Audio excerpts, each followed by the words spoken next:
Hey everyone, and welcome back to another video.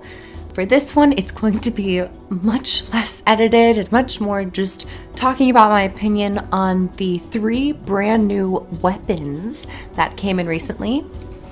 I mentioned like a couple of my opinions like in a previous video, but I never really went in depth on my overall impressions with these collections and how they've actually implemented them.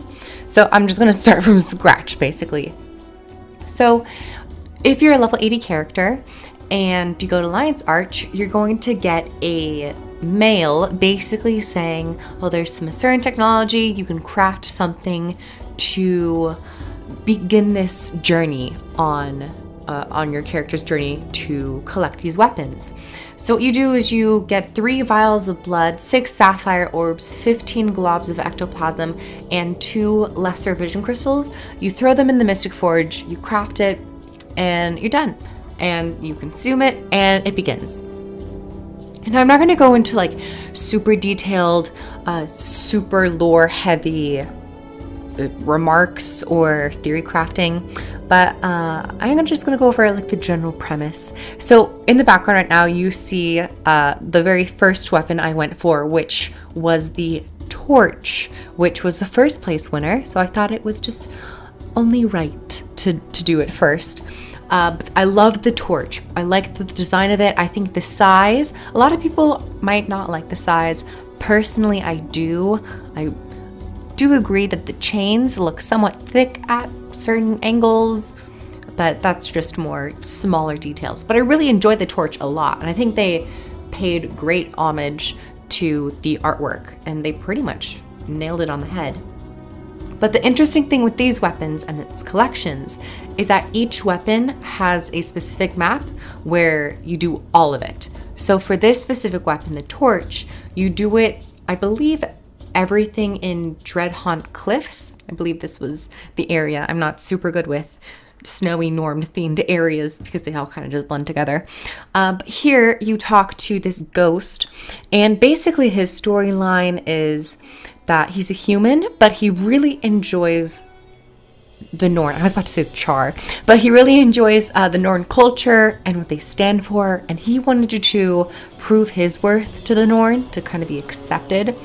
But I believe he said something like he couldn't make it, he died along the way, and we're pretty much doing this collection in order to finish off the weapon, to tell his legacy and to give him some credit and let him rest at peace, basically. And it really is a nice storyline. You hear some one off remark about a colossus or a giant walking around in Dreadhaunt Cliffs, the ghost says, and then the player character's like, what are you talking about? And they're like, can't you feel it?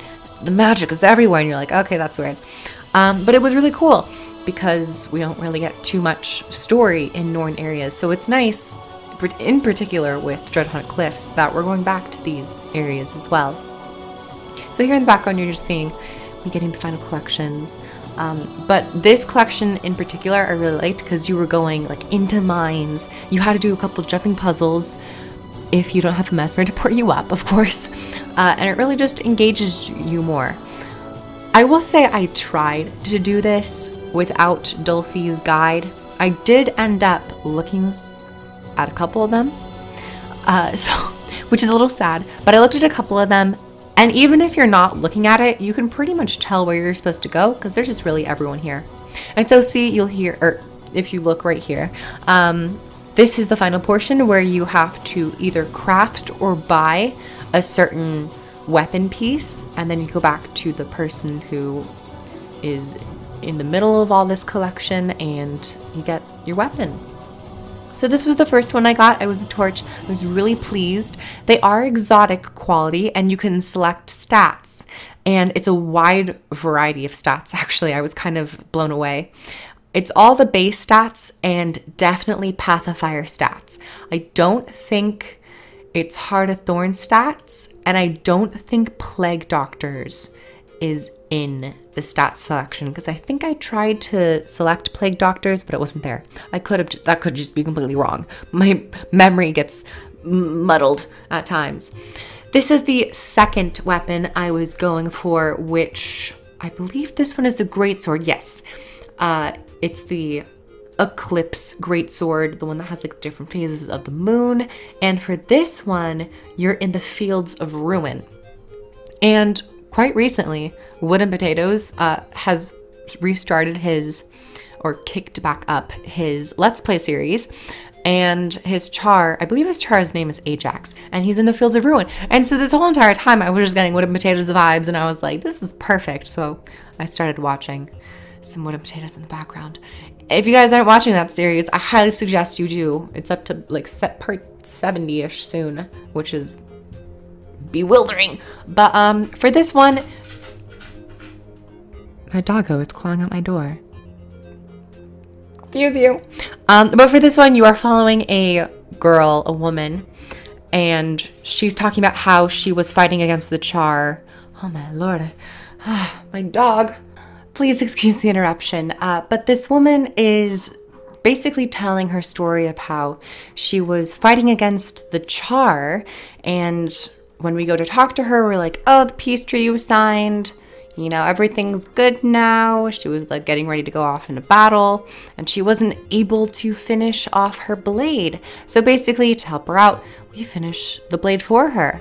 And I really like this collection as well because it coincided with a recent Let's Play series that I'm watching. So it was really fun to go back to Fields of Ruin and explore there for a little bit more. Also, still waiting for that gate to the Crystal Desert to open. Still waiting. You know, it's right there. You just can't go through it. It's a little sad. But this greatsword, I really like the look of it as well. Really good size, flowy. I like the ribbons and like the starry design on the ribbons, and when it's moving, especially when mesmers and their auto attacks, the blade spins around and just the ribbons are so beautiful. And here, once again, you will see me getting the greatsword. You hand in your weapon piece, and that's pretty much it. You got it. It's a nice two-hander.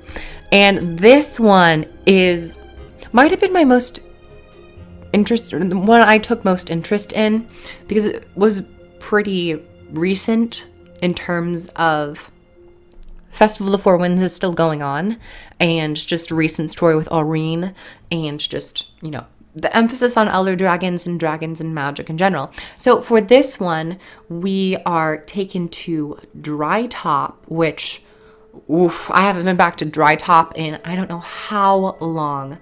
But this is the one-handed sword, and personally, I think it's much more a simpler weapon design, a little bit more muted, but definitely when you look at it, it's very detailed, it's very well executed, and it works well with a couple of my characters, so I was more than happy to get it.